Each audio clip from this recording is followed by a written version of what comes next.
الحمد لله رب العالمين والعاقبة للمتقين الصلاة والسلام على أشرف الأنبياء والمرسلين وعلى آله وأصحابه أجمعين. قال الله تبارك وتعالى في الكلام المجيد والفرقان الحميد: وَلِلَّهِ عَلَى النَّاسِ حِجُّ الْبَيْتِ مَنِ اسْتَطَاعَ إِلَيْهِ سَبِيلًا وَمَنْ كَفَرَ فَإِنَّ اللَّهَ غَنِيٌّ عَنِ الْعَالَمِينَ.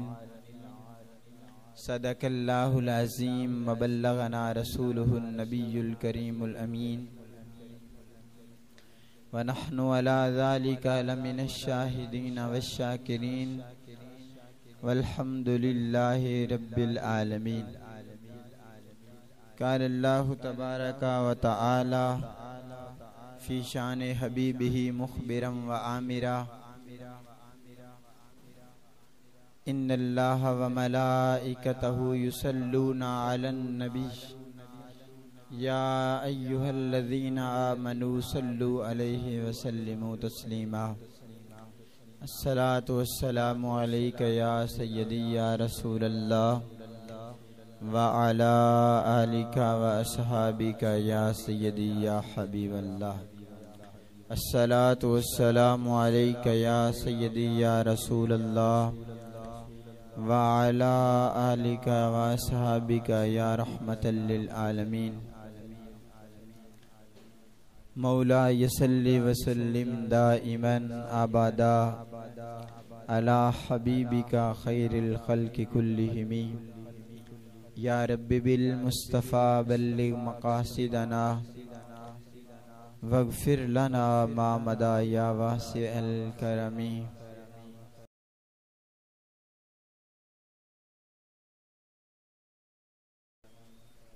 دھیرے سے فخر کہتے ہوئے جبریل کو یوں پایا گیا، اپنی پلکوں سے درے یار پہ دستک دینا، اونچی آواز ہوئی عمر کا سرمایا گیا. ادب گاہے زیر آسماں از عرش نازک تر، نفس گم کر دمی آیت جنید و بایزید جا.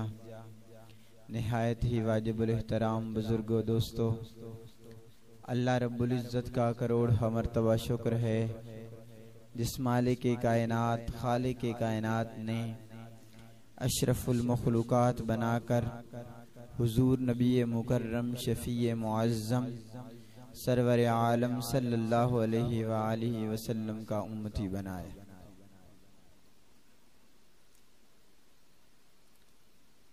انسان زندگی بھر میں مختلف امیدیں کرتا ہے، مختلف آرزوئیں کرتا ہے، مختلف خواہشات اس کے دل میں جنم لیتی ہیں. پھر وہی خواہشات، ان میں سے کچھ ایسی خواہشیں ہوتی ہیں جو انسان پوری کر لیتا ہے، لیکن کچھ ایسی خواہشیں ہوتی ہیں کہ بندہ مرنے تک ان خواہشوں کے اندر تڑپتا رہتا ہے، سلگتا رہتا ہے، لیکن وہ خواہشات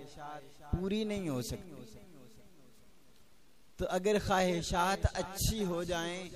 اور بندہ ان اچھی خواہشات کے لیے کوشش کرتا رہے، تڑپتا رہے، اس کا دل ان خواہشات کو پورا کرنے کے لیے لگا رہے، تو پھر وہی خواہشات اس کے لیے ذریعہ نجات بن جاتی ہے. لیکن دوسری جانب ایک آدمی دنیاوی لالچ کے اندر، دنیا کے زیادہ ہونے کے لالچ کے اندر ساری زندگی اس کا دل یہی سلگتا رہے کہ میرے پاس یہ چیز بھی ہو جائے، میں اس قدر امیر ہو جاؤں، میرے پاس یہ کرسی آ جائے، میرے پاس فلاں دولت آ جائے. اگر کوئی آدمی ان معاملات کے اندر، ان امیدوں کے اندر، ان خواہشات کے اندر اپنے آپ کو ہر وقت مگن رکھتا ہے، ان خواہشات کے اندر اگر اس کا دل پھنس جاتا ہے، اگر ان خواہشات کے اندر وہ جکڑا چلا جاتا ہے، تو پھر یہ خواہشات اس کے لیے تباہی و بربادی کا سامان ہے. پھر یہ خواہشات اس کو بہت دور تک گناہوں کے اندر لے جانے والی ہیں۔ رسول اللہ صلی اللہ علیہ وآلہ وسلم کی حدیث مبارکہ، حضرت ابو قبشہ انماری رضی اللہ تعالی عنہ اس حدیث کے راوی ہیں۔ رسول اللہ صلی اللہ علیہ وآلہ وسلم نے ارشاد فرمایا کہ انما الدنیا لاربعۃ نفر، سرکار نے ارشاد فرمایا دنیا 4 لوگوں کے لیے ہے۔ 4 لوگ ہیں، 4 طریقے ہیں لوگوں کے رہنے کے، کہ جن طریقوں پہ دنیا رہتی ہے، جن طریقوں کے ساتھ لوگ زندگی گزارتے ہیں۔ تو پہلے قسم کے لوگ رسول اللہ صلی اللہ علیہ وآلہ وسلم نے ارشاد فرمایا کہ عبد رزقہ اللہ مالا وعلما فہو یتقی فیہ ربہ ویصل فیہ رحمہ ویعلم للہ فیہ حقا فہذا بافضل المنازل۔ رسول اللہ صلی اللہ علیہ وآلہ وسلم نے ارشاد فرمایا پہلی قسم کے وہ لوگ ہیں جنہیں اللہ رب العزت علم بھی عطا فرماتا ہے، مال بھی عطا فرماتا ہے۔ اب علم کی دولت بھی اسے مل گئی، مال کی دولت بھی اسے مل گئی۔ جب دونوں دولتیں مل گئی، رسول اللہ صلی اللہ علیہ وآلہ وسلم فرماتے ہیں وہ ان دونوں دولتوں کے باوجود اللہ رب العزت سے ڈرتا ہے، اس کے دل میں ہر وقت خوف خداوندی رہتا ہے، اور دوسری بات فرمایا وہ صلہ رحمی کرتا ہے۔ رسول اللہ صلی اللہ علیہ وآلہ وسلم کی حدیث مبارکہ ہے، سرکار نے ارشاد فرمایا کہ اگر آدمی عام صدقہ کرتا ہے تو اسے 1 گنا ثواب دیا جاتا ہے، اگر کوئی آدمی صلہ رحمی کرتا ہے اسے 2 گنا ثواب دیا جاتا ہے۔ تو صلہ رحمی ہے کیا؟ اپنے کسی رشتہ دار کو مال دینا تحفے کے طور پہ، صدقے کے طور پہ۔ جب اپنے رشتہ دار کو تم مال دو گے تو اس کے اندر صدقے کا ثواب بھی اللہ دے گا، صلہ رحمی کا ثواب بھی اللہ دے گا۔ رسول اللہ صلی اللہ علیہ وآلہ وسلم نے فرمایا وہ اللہ سے ڈرتا ہے، صلہ رحمی اختیار کرتا ہے، اور پھر اگر زیادہ مال والا ہے تو پھر اللہ کا حق ادا کرتا ہے کہ اس پہ اگر زکوٰۃ بنتی ہے وہ زکوٰۃ ادا کرتا ہے، عشر بنتا ہے عشر دیتا ہے، جتنے باقی معاملات ہیں وہ معاملات سر انجام دیتا ہے۔ اور فرمایا فہذا بافضل المنازل، رسول اللہ صلی اللہ علیہ وآلہ وسلم نے فرمایا کہ اللہ نے جتنے بندوں کے مرتبے بنائے ہیں نا، یہ سب سے اعلیٰ قسم کا بندہ شمار ہے، کہ جسے اللہ مال بھی عطا فرمائے، جسے اللہ علم بھی عطا فرمائے، پھر وہ علم اور مال کو اللہ کے راستے کے اندر خرچ کیا گیا۔ دوسرے قسم کے لوگ رسول اللہ صلی اللہ علیہ وآلہ وسلم نے ارشاد فرمایا کہ وہ آدمی جسے اللہ رب العزت علم کی دولت نصیب فرمائے لیکن مال عطا نہ فرمائے، اور جسے اللہ علم عطا فرمائے تو پھر اس کے دل کے اندر ہر وقت یہی خواہش ہو کہ کاش میرے پاس مال ہوتا تو میں بھی نیکی کے کاموں کے اندر خرچ کیا کرتا، اگر اللہ رب العزت مجھے یہ دولت عطا فرماتا تو میں بھی اسے نیکی کی راہ کے اندر استعمال کیا کرتا۔ تو رسول اللہ صلی اللہ علیہ وآلہ وسلم نے ارشاد فرمایا اس کی منزل بھی اسی آدمی کے برابر ہو جائے گی جو مال خرچ کیا کرتا ہے۔ حدیث مبارکہ ہے، رسول اللہ صلی اللہ علیہ وآلہ وسلم نے ارشاد فرمایا حسد کرنا جائز نہیں لیکن رشک کرنا جائز ہے۔ رشک یہ ہے کہ کوئی آدمی کسی کے پاس مال و دولت دیکھے، کسی کے پاس کوئی نعمت دیکھے تو اللہ رب العزت کی بارگاہ کے اندر عرض کرے کہ مالک جس طرح تو نے اسے یہ نعمت عطا فرمائی ہے مجھے بھی یہ نعمت عطا فرما۔ لیکن حسد یہ ہے کہ کوئی آدمی کسی کے پاس مال و دولت دیکھے اور اس کے دل کے اندر یہ بات آئے کہ اللہ تو نے اسے کیوں عطا فرمائی، مجھے کیوں نہ عطا فرمائی، تو یہ حسد ہے، اور حسد بندے کو اندر اندر سے کھا جاتا ہے۔ لیکن رشک جو ہے یہ رسول اللہ صلی اللہ علیہ وآلہ وسلم کو بڑا پسند ہے۔ سرکار نے ارشاد فرمایا 2 باتوں کے اندر رشک کرنا جائز ہے۔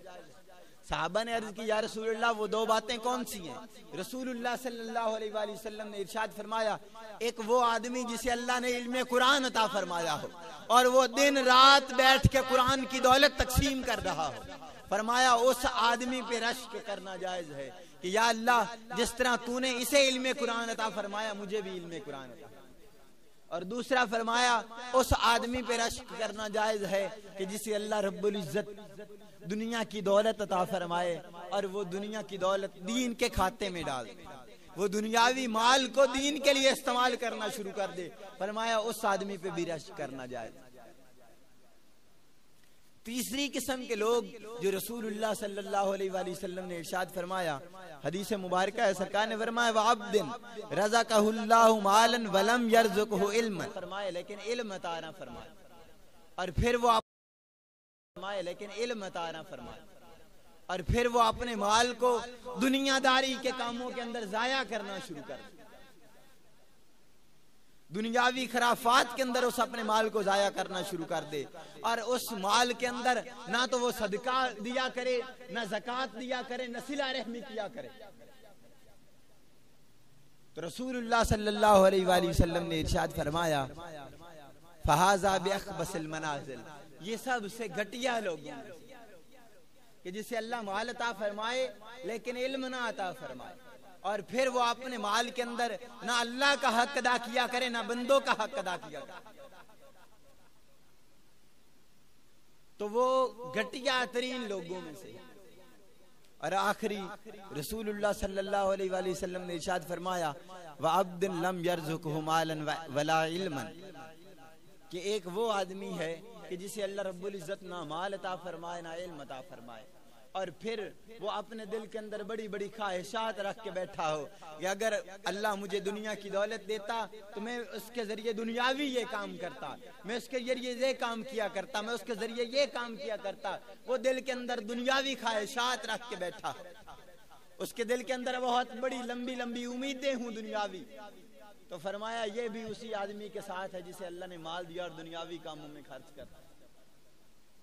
تو اس لیے ہمیں یہ چاہیے کہ ہم اگر اللہ رب العزت ہمیں مال عطا فرمائے تو ہم اسے نیکی کے راستے کے اندر خرچ کیا کریں، اور اگر اللہ ہمیں مال نہ عطا فرمائے تو پھر ہم خواہش کیا کریں کہ اے مالک الملک ہمیں دنیا کی دولت نصیب فرما جسے ہم تیرے محبوب کے راستے میں خرچ کر سکیں، ہمیں وہ علم عطا فرما کہ جس کے ذریعے ہم دین کی خدمت کر سکیں۔ تو یہ ہے کہ اگر کسی آدمی کو اللہ رب العزت مال عطا فرمائے، علم عطا فرمائے، تو اسے کوشش کرنی چاہیے کہ اپنے اس مال کو، اس علم کو اللہ رب العزت کے راہ میں خرچ کرے، اور اگر جسے یہ نعمت نہ عطا کی گئی ہو تو وہ اس کی نیت کیا کرے، وہ دل کے اندر یہ پختہ ارادہ کر لے کہ اللہ اگر مجھے مال عطا فرمائے گا، مجھے اللہ اگر علم عطا فرمائے گا تو میں نیکی کے کام میں صرف کروں گا، اس کے ذریعے وہ صرف نیت کرنے کی وجہ سے اللہ رب العزت اسے ثواب عطا فرما دے۔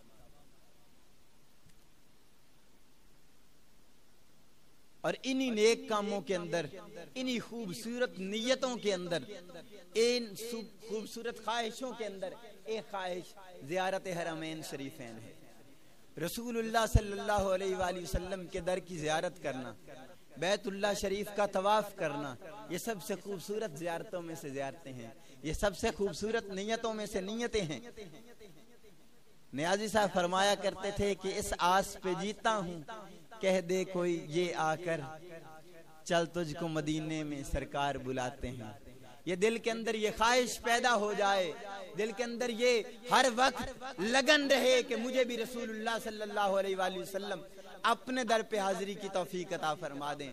اپنے در پہ آنے کی اجازت عطا فرما دیں۔ وہ اجازت، وہ توفیق جو اس در سے مل جاتی ہے، جسے اس در سے بلاوا آ جاتا ہے، وہ بڑا خوش نصیب آدمی ہو جاتا ہے۔ اور وہ لوگ جو ہر وقت رسول اللہ صلی اللہ علیہ وآلہ وسلم کے دربار گوہروار میں حاضری کے لیے تڑپتے رہتے ہیں، جن کے دل کے اندر ہر وقت یہی خواہش لگی رہتی ہے، جن کے دل کے اندر ہر وقت یہی لگن و مگن رہتی ہے کہ کاش ہم بھی بارگاہ مصطفیٰ صلی اللہ علیہ وآلہ وسلم میں حاضری دے آئیں، تو ان کا یہاں بیٹھ کے وہ خواہشات کرنا، ان کے دل کے اندر جو تڑپ ہے، ان کے دل کے اندر جو طلب ہے رسول اللہ صلی اللہ علیہ وآلہ وسلم کی بارگاہ کے اندر حاضری دینے کی، وہ تڑپ اور وہ طلب اللہ رب العزت کی بارگاہ کے اندر بڑی پسند ہے، رسول اللہ صلی اللہ علیہ وآلہ وسلم کی بارگاہ کے اندر بڑی پسند ہے۔ اور اسی کے لیے ایک بڑا خوبصورت واقعہ جسے اعلی حضرت رحمت اللہ تعالی علیہ نے اپنے ملفوظات کے اندر نقل فرمایا، وہ بزرگ جن کا نام شیخ عبدالحق الہ آبادی رحمت اللہ تعالی علیہ ہے، یہ مکہ شریف کے اندر رہا کرتے تھے، احادیث مبارکہ پڑھایا کرتے تھے۔ 40 سال گزر گئے ان بزرگوں کو کہ لگاتار حج کیا کرتے تھے۔ جب حج کا مہینہ قریب آیا، جب حج کا موسم قریب آیا، حج کے دن آ گئے، ان کی طبیعت بہت زیادہ خراب ہو، طبیعت بگڑنا شروع ہو گئی۔ حج کے 2-3 دن رہ گئے، ان کے دل کے اندر خواہشیں امڑنا شروع ہو گئی، دل کے اندر تڑپ بڑھنا شروع ہو گئی۔ تو ایک دن اپنے شاگردوں سے فرمانے لگے کہ اٹھاؤ مجھے اور بیت اللہ شریف کے سامنے جا کے بٹھا دو۔ تو شیخ عبدالحق رحمت اللہ تعالی علیہ کو اٹھایا گیا اور بیت اللہ شریف کے سامنے جا کے بٹھا دیا گیا۔ اب سچی تڑپ تھی دل کے اندر، وہ سچی تمنا اور آرزو رکھتے تھے دل کے اندر، تو جا کے بیت اللہ شریف کے سامنے بیٹھے، زمزم شریف منگوایا۔ اب حدیث مبارکہ کے الفاظ میں سرکار نے فرمایا جب کوئی آدمی جس خواہش کے لیے آب زمزم پیتا ہے، اللہ رب العزت وہ خواہش پوری فرما دیتا ہے۔ تو عبدالحق الہبادی رحمت اللہ تعالی علیہ آپ زمزم پینا شروع ہوئے اور ساتھ یہ دعا مانگنا انہوں نے شروع کر دی کہ مالک الملک مجھے وہ طاقت عطا فرما، مجھے وہ قوت عطا فرما کہ میں بار پھر حج کر سکوں۔ وہ لوگ دیکھنے والے دیکھتے ہیں کہ جیسے ہی آب زمزم پی کے فارغ ہوتے ہیں، اللہ رب العزت انہیں وہ طاقت عطا فرماتا ہے، خود اٹھ کے جاتے ہیں، حج کے تمام ارکان خود ادا کرتے ہیں۔ وہ ایک آدمی جو چلنے سے قاصر تھا، جس کے پاس اتنی طاقت نہیں تھی کہ خود اٹھ کے کعبہ شریف کے سامنے آ کے بیٹھ جائے، وہی آدمی ہے جسے اللہ رب العزت نے وہ قوت اور وہ طاقت عطا فرما دی ہے کہ بیٹھا ہے سامنے، وہ زیارتیں کر رہا ہے، جسے اللہ رب العزت نے یہ طاقت عطا فرما دی ہے، جسے قوت عطا فرما دی ہے کہ وہ اس قوت کے ذریعے، اس طاقت کے ذریعے حج کے تمام ارکان ادا کر رہا ہے۔ تو یہ طلب ہونی چاہیے، یہ سچی طلب ہونی چاہیے۔ جب یہ سچی طلب ہو جائے، جب یہ سچی طلب ہو جائے تو وہ خود بلا لیا کرتے ہیں، وہ دیکھتے ہیں لوگوں کے دلوں کے حالوں کو، وہ جانتے ہیں، وہ مالک الملک ہر ایک دل کے اندر پیدا ہونے والی خواہش کو جانتا ہے اور اس چیز کو جانتا ہے جو خواہش پیدا ہو سکتی ہے۔ اس لیے ہم اپنے دل کے اندر ہر وقت طلب رکھیں، ہر وقت یہ طلب رکھیں کہ مالک الملک ہمیں یہ زیارت نصیب فرما، ہم بھی رسول اللہ صلی اللہ علیہ وآلہ وسلم کی بارگاہ کے اندر حاضری دے سکیں،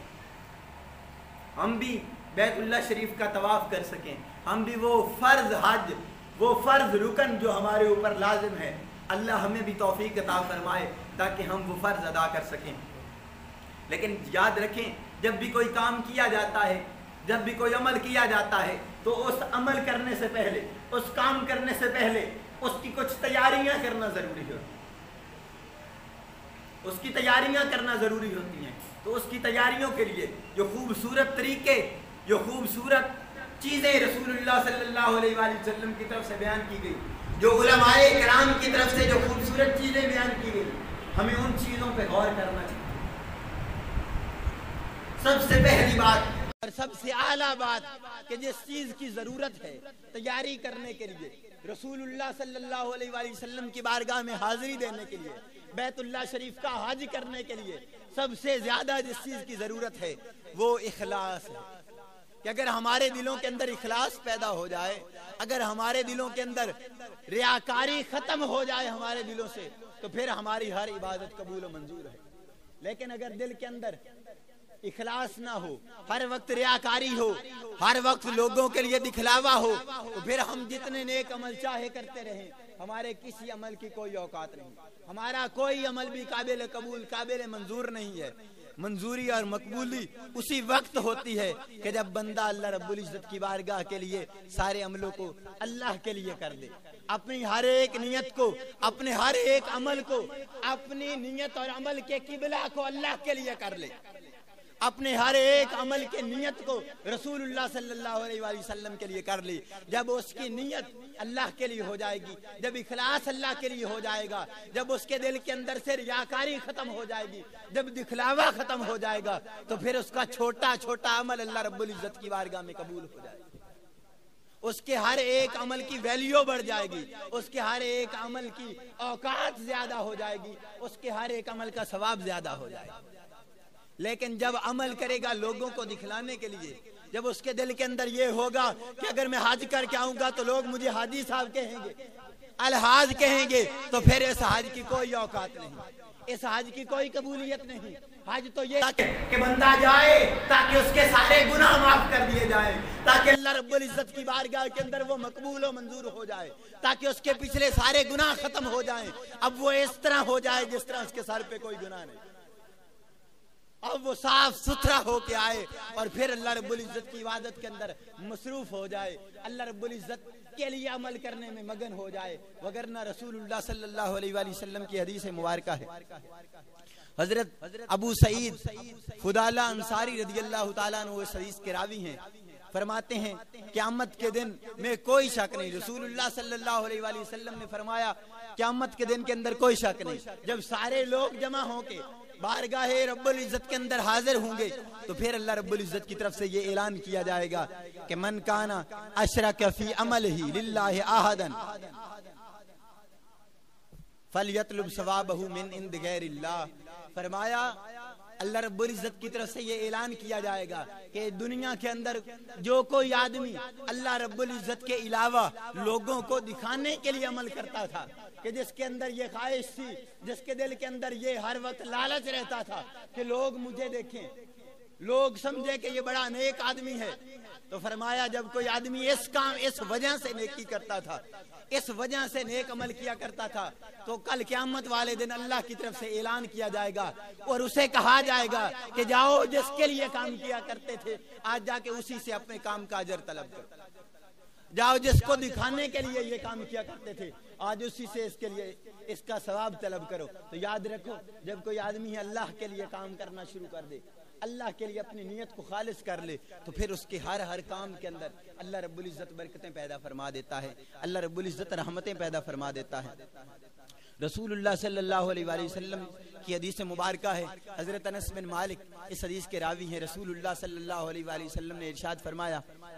کہ اللہم حجتا لا ریان فیہ ولا سمعہ، سرکار نے ارشاد فرمایا کہ اے مالک الملک، یہ جو میں حج کر رہا ہوں اس کے اندر نہ تو کسی کو دکھانے کے لیے میں حج کر رہا ہوں، نہ کسی کو سنانے کے لیے حج کر رہا ہوں۔ تو مقصد یہ بات کرنے کا یہ تھا کہ یا اللہ میں حج صرف تیری رضا کے لیے کر رہا ہوں، حج تجھے خوش کرنے کے لیے کر رہا ہوں، لوگوں کو دکھانے کے لیے حج نہیں کر رہا۔ لیکن آج کل جو حالات بنتے جا رہے ہیں، پچھلے دنوں کے اندر سعودی عرب سے یہ تصویر وائرل ہوئی تھی کہ ایک وقت وہ تھا کہ جب لوگ حج کے لیے آتے تھے، جب کوئی لوگ عمرے کرنے کے لیے آتے تھے تو ان کے ہاتھ کھڑے ہوا کرتے تھے اور آہوزاری ہوا کرتی تھی، ان کی آنکھوں سے اشک جاری ہوا کرتے تھے۔ لیکن حالت یہ ہو گئی ہے کہ جو بھی حج کرنے کے لیے جاتا ہے، جو بھی عمرہ کرنے کے لیے جاتا ہے، اس کے ہاتھ کے اندر موبائل ہوتا ہے اور وہ طواف کعبہ کے دوران موبائل کے ذریعے اپنی ویڈیو بنا رہا ہوتا ہے۔ وہ حج کی ساری لذتیں، وہ حج کے سارے سرور، وہ حج کے سارے سکون ختم کر بیٹھے ہیں لوگ، وہ ساری ریاکاری، وہ سارے دکھاوے ہمارے اندر آ چکے ہیں۔ جب ہم بارگاہ رسول اللہ صلی اللہ علیہ وآلہ وسلم میں حاضری دیتے ہیں تو اس وقت دیکھنے کے یہ مناظر ملتے ہیں کہ لوگ رسول اللہ صلی اللہ علیہ وآلہ وسلم کے دربار کی طرف پیٹ کر کے اپنی سیلفیاں بنا رہے ہوتے ہیں۔ وہ سیلفیوں کی خاطر، وہ لوگوں کو دکھانے کی خاطر کہ ہم رسول اللہ صلی اللہ علیہ وآلہ وسلم کے دربار کے اندر پہنچے ہوئے ہیں، بیعت بھی کر رہے ہوتے ہیں اور اپنے عملوں کو ضائع کرنے کی کوشش کر رہے ہوتے ہیں۔ اس لیے ہم اپنے دلوں کے اندر سے ریاکاری کو ختم کریں، ہم اپنے دلوں کے اندر سے دکھاوے کو ختم کریں۔ رسول اللہ صلی اللہ علیہ وآلہ وسلم نے جس طرح حکم ارشاد فرمایا، اپنے دلوں کے اندر اخلاص پیدا کریں، اپنے دلوں کے اندر محبت پیدا کریں، خلوص پیدا کریں۔ جب محبت، خلوص، اخلاص پیدا ہو جائے گا تو پھر ہر عمل بارگاہ رب العزت کے اندر قبول ہونا شروع ہو جائے گا، بارگاہ رب العزت کے اندر مقبول ہونا شروع ہو جائے گا۔ اسی طرح رسول اللہ صلی اللہ علیہ وآلہ وسلم نے جس دوسری چیز کی طرف اشارہ فرمایا حج کے اندر، وہ یہ ہے کہ اپنی نظروں کی حفاظت کرنا، اپنی نظروں پہ کنٹرول کرنا۔ حضرت عبداللہ بن عباس رضی اللہ تعالیٰ عنہ اس حدیث کے راوی ہیں، آپ ارشاد فرماتے ہیں کہ حج کے اندر دیکھا کہ ایک شخص بار بار عورتوں کی طرف دیکھ رہا تھا، تو رسول اللہ صلی اللہ علیہ وآلہ وسلم نے ارشاد فرمایا کہ جب کوئی آدمی حج کے اندر اپنی نظروں کی حفاظت کرے، اپنی زبان کی حفاظت کرے، اپنے کانوں کی حفاظت کرے، تو پھر اللہ رب العزت اس کے حج کو قبول و منظور فرما لیتا ہے، اسے پھر بہت بڑا ثواب دیا جاتا ہے۔ وگرنہ آدمی حج کے اندر جا کے وہ بجائے اس کے کہ ثواب کماتا، بجائے اس کے کہ وہ بہت زیادہ نعمتیں اکٹھی کر کے لاتا، بجائے اس کے کہ اس کے دامن کے اندر سے گناہ دھل چکے ہوتے اور نیکیاں بھر جایا کرتی اس کے دامن کے اندر، اس کی جھولی اللہ رب العزت کے فضل اور اللہ رب العزت کی رحمت سے پر ہو کے آتی، وہ ہم سارے عمل ضائع کر کے آ جاتے ہیں۔ اس لیے تیاری کی ضرورت ہے، اس لیے اس بات کی ضرورت ہے کہ ہم پہلے سے تیاری کیا کریں، اور وہ تیاری کیا ہے کہ بندہ اخلاص پیدا کرے، اپنی نظروں کی حفاظت کر لے، اپنے سارے اعمال کو درست کر لے، اپنے سارے اعمال کا قبلہ درست کر لے۔ جب سارے عمل درست ہو جائیں گے تو پھر جو عمل کیا جائے گا وہ بارگاہ رب العزت کے اندر قبول ہونا شروع ہو جائے گا۔ اور یاد رکھیں، جب کسی چیز کی بندہ عادت ڈال دیتا ہے تو پھر وہ عادت اللہ رب العزت کی بارگاہ کے اندر اگر وہ نیک عادت ہوگی تو قبول و منظور ہو جائے گی، کیونکہ رسول اللہ صلی اللہ علیہ وآلہ وسلم کی طرف سے اس طرح کے فرمان بھی ملتے ہیں کہ تھوڑا عمل کر لو لیکن اس عمل پہ دوام ہو جائے تو وہ تھوڑا عمل اللہ رب العزت کی بارگاہ کے اندر بہت زیادہ قبول و منظور ہے۔ ایک تابعی، ان کے بارے میں آتا ہے کہ وہ نظر کی حفاظت اس انداز سے کیا کرتے تھے، ان کا نام حضرت ربیع بن خثیم ہے۔ وہ حضرت عبداللہ بن مسعود رضی اللہ تعالی عنہ آپ کی بارگاہ کے اندر حاضر ہوا کرتے تھے اور آپ کی بارگاہ کے اندر جا کے علم حاصل کیا کرتے تھے۔ نظر کی حفاظت اس انداز سے کیا کرتے تھے کہ لوگ سمجھتے تھے کہ شاید یہ نابینا ہے، دیکھ نہیں سکتا، جس لیے ہر وقت آنکھیں جھکائے چلتا رہتا ہے۔ 20 سال گزر گئے، لوگوں کو اس بات کا علم تک نہیں ہوا کہ یہ آدمی دیکھ سکتا یہ نہیں دیکھ سکتا، حتیٰ کہ جب وہ حضرت ربیع بن خثیم رضی اللہ تعالی عنہ جب حضرت عبداللہ بن مسعود کی بارگاہ کے اندر جایا کرتے تاکہ علم حاصل کر سکیں، تو حضرت عبداللہ بن مسعود کی وہ جو خادمہ تھی وہ حضرت عبداللہ بن مسعود کو جا کے کہا کرتی تھی کہ وہ نابینا جو تمہارے دوست ہیں وہ تمہارے پاس آئے۔ تو حضرت عبداللہ بن مسعود رضی اللہ تعالیٰ عنہ یہ سوچ کے مسکرایا کرتے تھے کہ اگر یہ آدمی رسول اللہ صلی اللہ علیہ وآلہ وسلم کے زمانہ کے اندر ہوتا تو سرکار اس سے بڑی محبت فرمایا کرتے، سرکار اس سے بڑا پیار کرتے، اس لیے کہ یہ اپنی نظر کی حفاظت کرتا ہے، یہ اپنی نظر کی حفاظت کرتا ہے۔ آج بھی جو لوگ اپنی نظر کی حفاظت کرتے ہیں کہ جن کی نظریں غیر محرموں کو نہیں دیکھتی تو ان کی نظروں کے اندر پھر اللہ رب العزت نور عطا فرما دیتا ہے، ان کی نظروں کے اندر اللہ رب العزت برکتیں پیدا فرما دیتا ہے اور ان کی نور کے اندر بصیرت و بصارت پیدا ہو جاتی ہے کہ اللہ رب العزت انہیں دور تک دیکھنے کی صلاحیت نصیب فرماتا ہے۔ وہ چیزیں جو سامنے ہیں اور وہ چیزیں جو سامنے نہیں ہیں، ہر ایک چیز دیکھنے کی صلاحیت اور طاقت عطا فرما دیتا ہے، لیکن اس کے لیے اپنی نگاہوں کی حفاظت کرنا ضروری ہے۔ جو آدمی اپنی نگاہوں کی حفاظت کر لیتا ہے، اپنے آپ کو اس گناہ سے بچا لیتا ہے، اپنے آپ کو اس نیکی کے اندر شامل کر لیتا ہے، تو پھر اللہ رب العزت اس کے لیے تمام معاملات آسان فرما دیتا ہے۔ تو رسول اللہ صلی اللہ علیہ وآلہ وسلم ان چیزوں کی طرف بہت زیادہ رہنمائی فرمایا کرتے تھے۔ آخر میں یوم عرفہ کی فضیلت، حج کے دن کی فضیلت کے بارے میں حدیث مبارکہ ہے۔ رسول اللہ صلی اللہ علیہ وآلہ وسلم نے ارشاد فرمایا، ما من یوم اکثر من ان یاتک اللہ فی عبد من النار من یوم عرفہ۔ سرکار دو عالم صلی اللہ علیہ وآلہ وسلم نے ارشاد فرمایا کہ 9 ذی الحج سے زیادہ کوئی ایسا دن نہیں ہے کہ جس دن اللہ رب العزت لوگوں کو آگ سے نکال کے جنت کے اندر داخل فرماتا ہو۔ فرمایا یوم عرفہ کا دن، حج کا دن، اس دن اللہ رب العزت سب سے زیادہ لوگوں کو آگ سے نجات دے کے سب سے زیادہ لوگوں کو جنت کے اندر داخل فرماتا ہے۔ اس دن کی بہت زیادہ فضیلتیں ہیں، اس دن کی بہت زیادہ برکتیں ہیں۔ یاد رکھیں، جسے اللہ رب العزت نے مال عطا فرمایا ہے، جسے اللہ رب العزت نے طاقت عطا فرمائی ہے، امام محمد رحمت اللہ تعالی علیہ آپ کا فتویٰ ہے کہ اگر ایک آدمی کے پاس حج سے پہلے پیسے آ جائیں اور اللہ رب العزت اسے طاقت عطا فرما دے تو پھر اسے چاہیے کہ وہ حج اسی سال کر لے، کہ ہو سکتا ہے کہ اللہ رب العزت بعد میں اسے موقع نہ دے۔ اور دوسرے علماء کا یہ فتویٰ ہے کہ اگر کوئی آدمی حج پہلے سال نہیں کرتا اور پھر اس سے دولت ختم ہو جاتی ہے، پھر وہ آدمی کمزور ہو جاتا ہے، حج نہیں کر سکتا کسی بھی وجہ سے، تو پھر اسے چاہیے کہ کسی دوسرے سے حج کروائے یا اپنی حج کے لیے کسی کو وصیت کر جائے، کیونکہ وہ چیز اب اس کے لیے لازم ہوگی۔ اور رسول اللہ صلی اللہ علیہ وآلہ وسلم کی حدیث مبارکہ ہے، سرکار نے ارشاد فرمایا جسے اللہ رب العزت طاقت عطا فرما دے کہ اس پہ حج لازم ہو جائے، اس کے باوجود وہ دین کا، تو فرمایا پھر اس کے لیے اسلام کو کوئی ضرورت نہیں، دین کو کوئی ضرورت نہیں، وہ چاہے یہودی ہو کے مرے چاہے نصرانی ہو کے مرے۔ اس لیے ضرورت سمر کی ہے. آج وہ لوگ خود دیکھیں, وہ لوگ سمجھیں کہ جنہیں اللہ رب العزت نے مال و دولت عطا فرمایا, جن کے پاس یہ طاقت ہے, جو صاحب استطاعت ہیں, جن کے پاس دولت ہے, تو انہیں چاہیے کہ وہ حج کر لیں, تاکہ یہ اللہ رب العزت کا جو کی طرف سے جو فرض ہے وہ اس آدمی کے لیے پورا ہو جائے. اور اس کی بڑی فضیلتیں ہیں. جس آدمی کا حج مقبول ہو گیا, جس آدمی کا حج پورا ہو گیا, تو اس کا ایک ہی صلہ ہے, رسول اللہ صلی اللہ علیہ وآلہ وسلم نے فرمایا اسے جنت عطا کی جائے. اس لیے جس آدمی کو اللہ نے طاقت عطا فرمائی